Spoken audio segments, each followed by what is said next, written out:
Hi everybody, I'm Megan Sippel. I'm the Academic Success Coordinator on the UWSP at Wausau campus. Today I'm going to talk about self-care. Obviously self-care is really important in normal times, but right now we're in a global pandemic, so it's extremely important right now to take care of yourself. We're going to talk about different strategies in doing that, especially outside of the norm of what you're used to doing for self-care, what you can still do even though we're social different distancing or quarantining ourselves. So I just want to take a moment and encourage you to reflect on yourself, what you're experiencing, encouraging yourself to just think about all the things that you're going through right now and allow yourself the grace to understand that this might not be the time that you're doing your best work or you're being your most productive.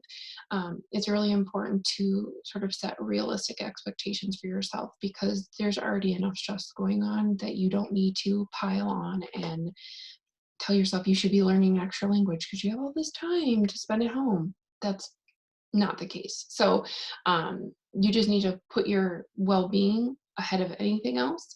And then after that, anything else is just icing on the cake. So we'll just jump right in and get started.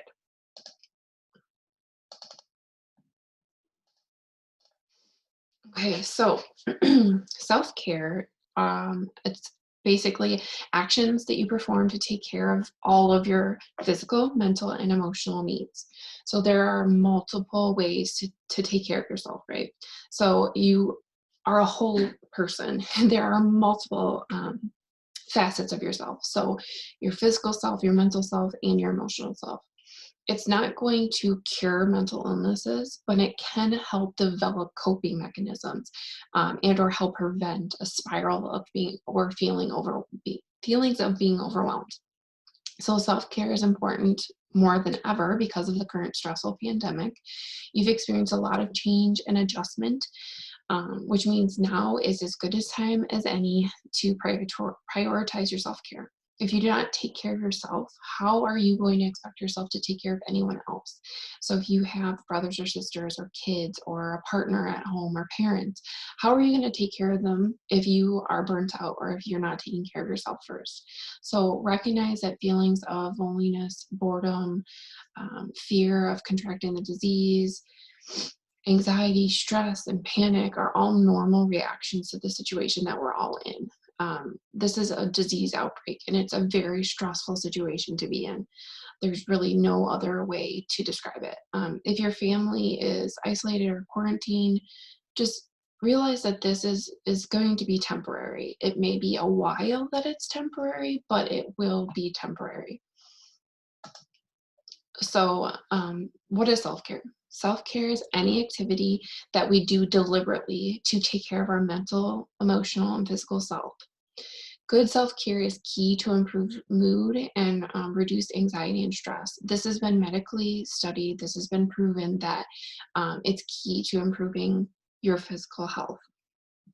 It's also key to a good relationship with yourself as well as others. So self-care is a proactive way of taking care of yourself and something that you do with intention. So you are setting aside time to take care of yourself. Self-care is not something that we should force ourselves to do or something that you don't enjoy doing. So self-care should refresh you. It should vamp you up. It should not be adding stress to your life. So if you're thinking to yourself, oh, I really have to fit that self-care in. Oh my God, when am I going to do that? Blah, blah, blah. That's just adding additional stress that you don't need. So try and think of it as a way to relax yourself. Don't add it to your list as something that you have to do as another to-do on your list because that's just going to add more stress. So it shouldn't add stress to your life. It isn't a selfish act either. Sometimes that's a really big barrier for people. They feel like, oh, I can't do that because I need to do X, Y, and Z for these other people. But it's not a selfish act. Self-care is you putting the mask on yourself before helping someone else. So on an airplane, they talk about how it's important for you to put your mask on yourself before you help someone else because you're more likely to pass out, and then how helpful are you going to be? So self-care is the exact same thing. So why is it important? Well, self-care prevents overload, burnout, Instead of pushing yourself to the point of giving up, self-care helps you avoid getting to that point, and it actually allows you to do more efficiently, and you can go longer because you're not getting to the point of burnout. It reduces the negative effects of stress. So a small amount of stress can serve a purpose, but after a while, it can negatively impact your mind and body, which can lead to illness. Taking care of yourself means keeping your stress from taking over so you can function at full capacity. Self-care helps you refocus. So breaks are the epitome of self-care, and studies show that they're great for helping you perform better. Your brain can only process so much information at one time. So it's important to take a break from something stressful in order to have the neural connections finish processing and to actually make those connections.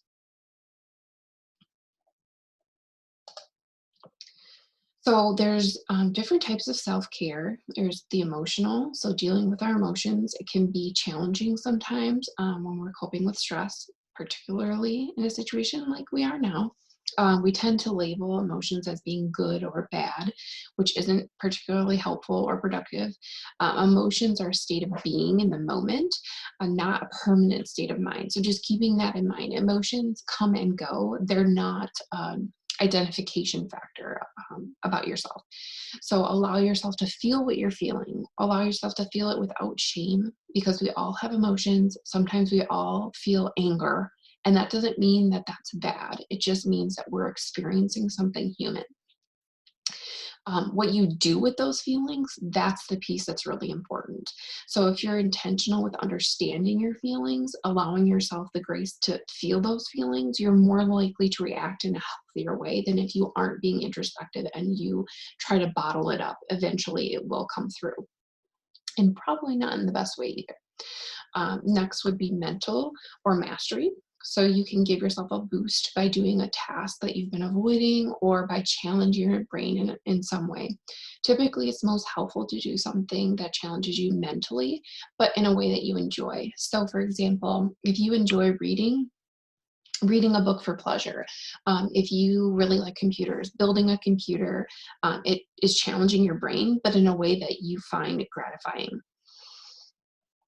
Physical. So coping with stress by engaging the body is great because you can bypass a lot of unhelpful mental chatter as well as increase your physical health. Typically, if you feel healthy and take care of yourself, you're going to increase endorphins, which help make you happy. Pleasure, a great way to take care of yourself when you're coping with stress is to engage in a pleasurable activity. So these are easy, enjoyable, make you feel happy while you're doing it, whether that's like taking a bubble bath or sitting in a room with essential oils going.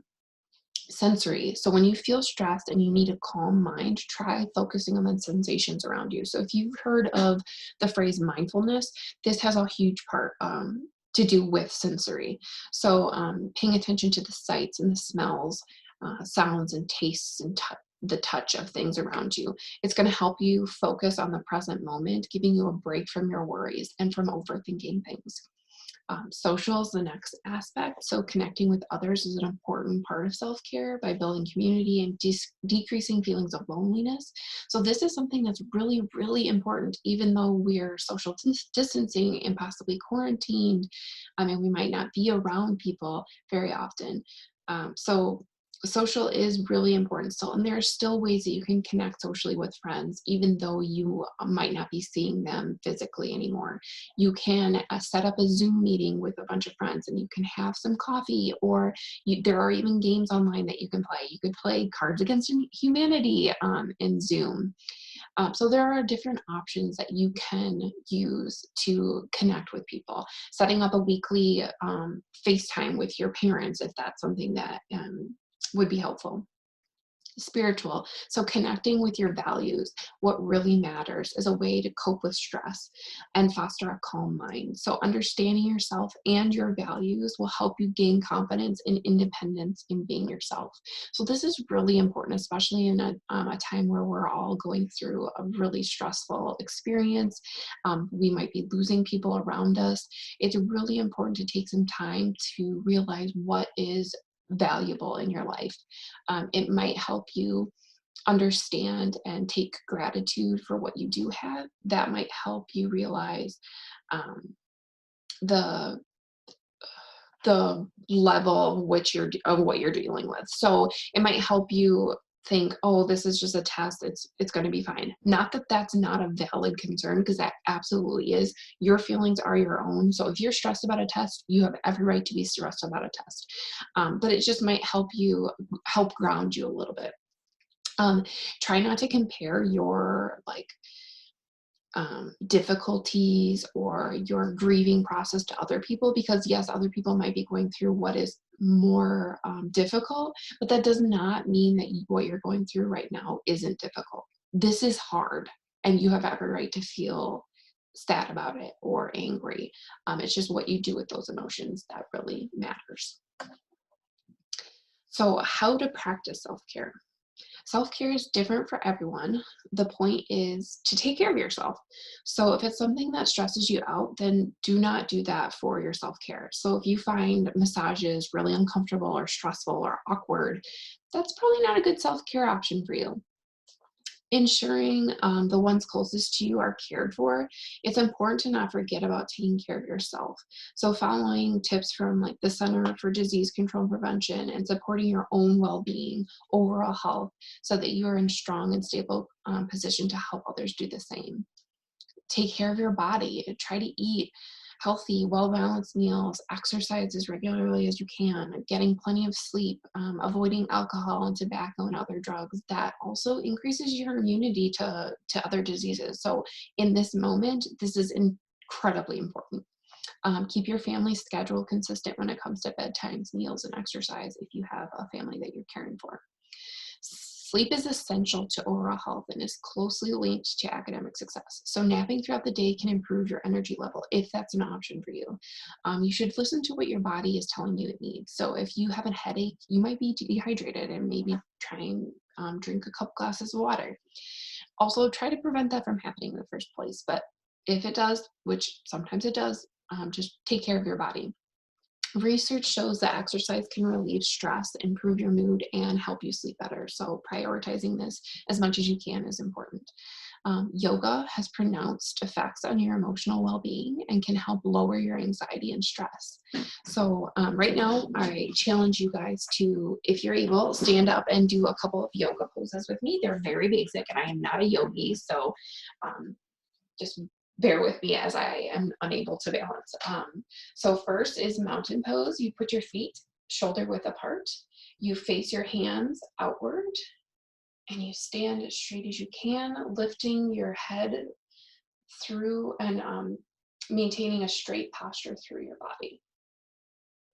Okay, the next one is called tree pose. So you can try and balance your foot on one of your knees or on your thigh or your shin, and then placing both hands together above your head. And you just try and balance there for as long as you can while taking in deep breaths. Awesome. Okay. So if any of you are interested, I can send you a document with several basic yoga poses. Just email me at msippel, sippel, at uwsp.edu, and I'd be happy to provide that for you. So next thing is to carve out time with your passions and hobbies, whether that's hiking, crafting, dancing, reading for fun. Hobbies can provide you an outlet for managing stress and can increase happiness levels. Connecting with others, this is also really important. Share your concerns and how you're feeling with a friend or a family member. Talk to somebody. Everybody's going through some really stressful stuff right now, and talking and making those connections is going to help you. Maintaining happy relationships and building a strong support system is also really important. Hanging out with friends and family, even if it's virtually. Research shows that spending time with loved ones is the #1 determinant of happiness, and we need that social connection right now. So it doesn't have to mean physically being together. You can Zoom, Snapchat, FaceTime. One simple way to practice gratitude is writing down three things that you're grateful for every day. And right now, I challenge you to try doing that. I'm gonna give you a few seconds and um, just take a pen and a paper or use your phone and write down 3 things that you're feeling grateful for today.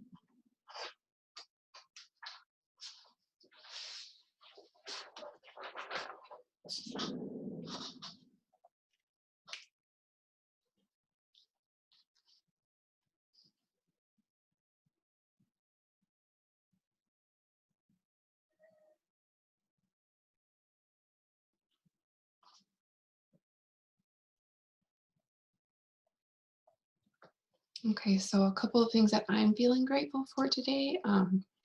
Chai, tea is something that I'm feeling very grateful for, and nap time is another thing I'm feeling grateful for. Right now, I'm doing this as my 3-year-old and 1-year-old nap, so yay for that. um, so finding things and remembering things and experiences or people in your life that you're grateful for can really have powerful effects on your mood. Self-compassion is treating yourself like you would treat your best friend. So talk to yourself the way you would talk to someone you care about. Replace self-critical thoughts with compassionate ones. So if your friend called you up and they were talking about how they were so sad because graduation was canceled, would you tell them, well, that sucks, but it's too bad and they need to stop whining. There's other things that are going on that are more important in the world? Probably not. You probably wouldn't say that to your friend. So treating yourself with that same compassion is really important because you're a person too, and you deserve to have feelings too. Being in the present moment can help reduce stress as well. Practicing that mindfulness that I mentioned by noticing your 5 senses. What do you see, hear, taste, feel, smell? Taking 5 minutes to practice a deep breathing exercise. In just those few minutes, you can lower your blood pressure and heart rate, thus lowering the physical effects of the stress. So right now we're going to take a moment to do a breathing exercise. I'm going to guide you through this breathing exercise. So if you just could get into a comfortable position, you could be sitting in a chair, or you could lay down on a bed if you're by a bed or on a couch. Just make sure that you are feeling comfortable. And then you can close your eyes, you can keep them open. Either way is fine. Okay, once you're comfortable, then I will start. Okay. So once you're in your comfortable position, allow your eyes to close or keep them open with a softened glaze. Begin by taking several long, slow, deep breaths, breathing in and exhaling fully. Breathe in through your nose and out through your mouth. Allow your breath to find its own natural rhythm. Bring your full attention to noticing each in-breath as it enters your nostrils, travels down your lungs, causes your belly to expand. And notice each out-breath as your belly contracts and air moves up through the lungs, back through the nostrils or mouth. Invite your full attention to flow with your breath. Notice how the inhale is different from the exhale. You may experience the air as cool as it enters your nose and warm as you exhale. As you turn more deeply inward, begin to let go of noises around you. If you're distracted by sounds in the room, simply notice them and then bring your intention back to your breath. Simply breathe as you breathe, not striving to change anything about your breath. Don't try to control your breath in any way. Observe and accept your experience in this moment without judgment, paying attention to each inhale and exhale. If your mind wanders to thoughts, plans, or problems, simply notice your mind wandering. Watch the thought as it enters your awareness as neutrally as possible. Then practice letting go of the thought as if it were a leaf floating down a stream. Bring your attention back to your breath. Your breath is an anchor you can return to over and over again when you become distracted by thoughts. Notice when your mind has wandered. Observe the types of thoughts that hook or distract you. Noticing is the richest part of learning. With this knowledge, you can strengthen your ability to detach the thoughts and mindfully focus your awareness back on the qualities of your breath.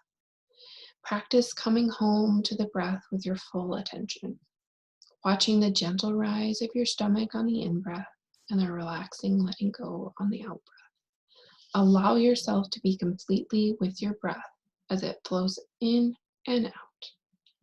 You might become distracted by pain or discomfort in the body or twitching or itching sensations that draw your attention away from your breath.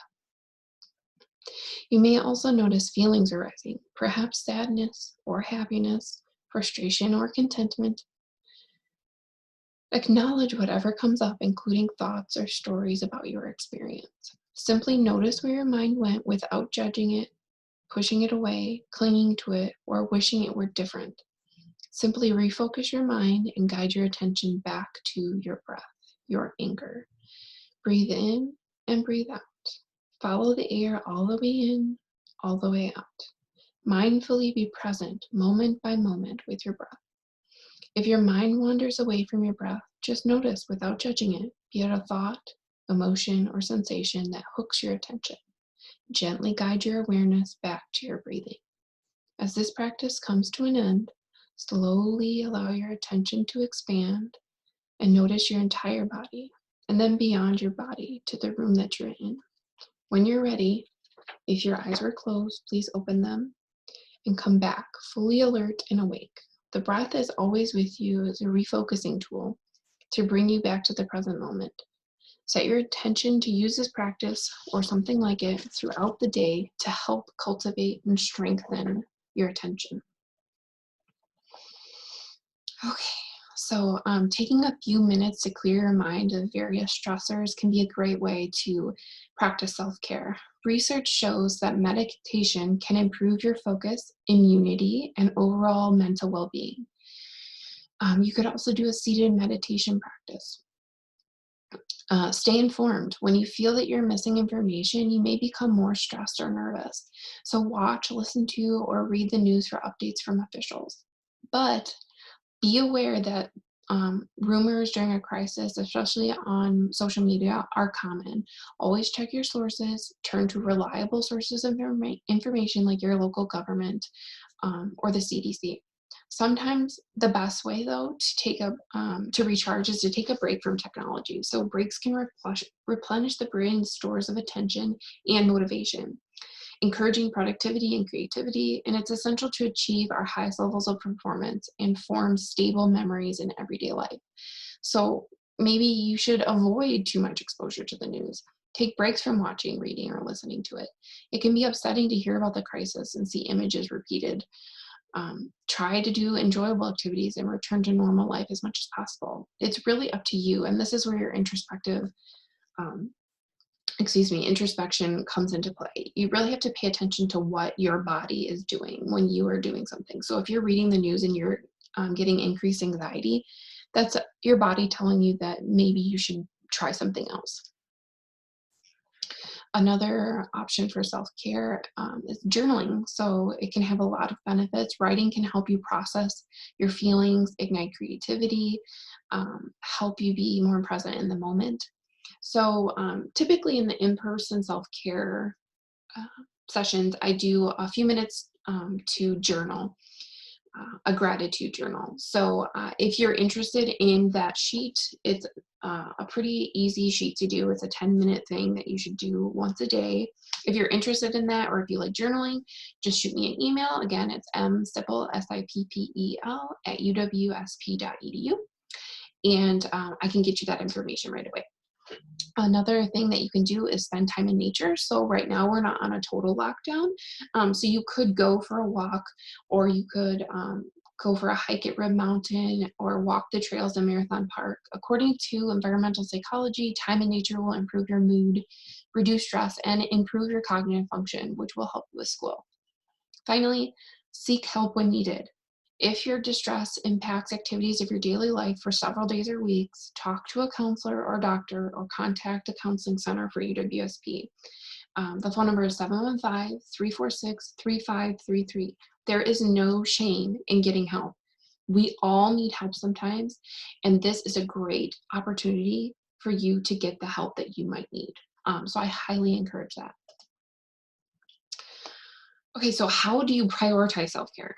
when it feels like your to-do list might be like a mile long, it's easy to feel like you don't have time to do this, especially right now if you have other responsibilities, family responsibilities. If you're an essential worker and you're still like working in a grocery store or something like that, you might be wondering, how the heck am I going to do this? Um, Oftentimes we view self-care activities as not being productive, but it's important to shift our way of thinking by broadening what we see as productive. So studies show that if we prioritize taking care of our mind, body, and spirit, it will actually improve our productivity academically and professionally in the long run. So make sure to add it to your calendar or to-do list. Um, Block off time in your day to practice self-care because you're making it an important thing in your life. Time management is extremely important in many ways. Relating to self-care, it's important to fit it into your life, but it's also important in unloading your mental effort onto paper so you don't have to think about it. So if you map out like a study schedule or your work schedule all on one place and you put your self-care in there, you don't have to constantly be trying to remind yourself. You've already set aside time. And time management is super important for schoolwork anyway, so you should do that regardless. Add it into your day. So find small windows of time to practice self-care. If you have a break at work, or if there's nap time and you have kids, try and fit in 10 minutes a day at least. How can you practice those 10 minutes a day? So just finding a way to like sneak away and be by yourself for just 10 minutes, that's a great start. Setting firm boundaries with those you live with. If you live with your parents, for example, you need to have an honest conversation with them about your priorities and your need to be successful in school. If you do not advocate for your needs, there's no guarantee that someone will. So I highly suggest advocating for yourself. It may be hard or awkward, but it's going to serve you well in the long run because you're always going to need to advocate for yourself. There are obviously other situations where you really can't advocate for yourself, or you might be in like a dangerous situation. In those instances, I highly, highly suggest reaching out to the counseling center and getting help for how to manage that, because that's something that you shouldn't expect yourself to do on your own. Making it a habit. So creating a routine, practicing self-care becomes a habit like brushing your teeth. Learning how to say no. So some assertive ways of saying no. Begin your answer with the word no, so it's not ambiguous, so that people aren't leaving the conversation wondering like, okay, are they going to do it or are they not going to do it? Make your answer short and to the point. You don't have to give a long, drawn-out explanation. Just be honest, direct, and firm. Don't say, I'm sorry, but that's not, you don't have to be sorry. Like everybody needs to say no sometimes. Steps in learning to say no. So asking yourself, is the request that's being made reasonable? Hedging, hesitating, feeling cornered or nervous or tightening in your body, that's all clue to the fact that you want to say no, or that you need more information before you decide to answer. So you can assert your right to ask for more information or clarification before you answer. Once you understand the request and decide you do not want to do it, say no firmly and calmly. Practice saying no without saying, I'm sorry, but.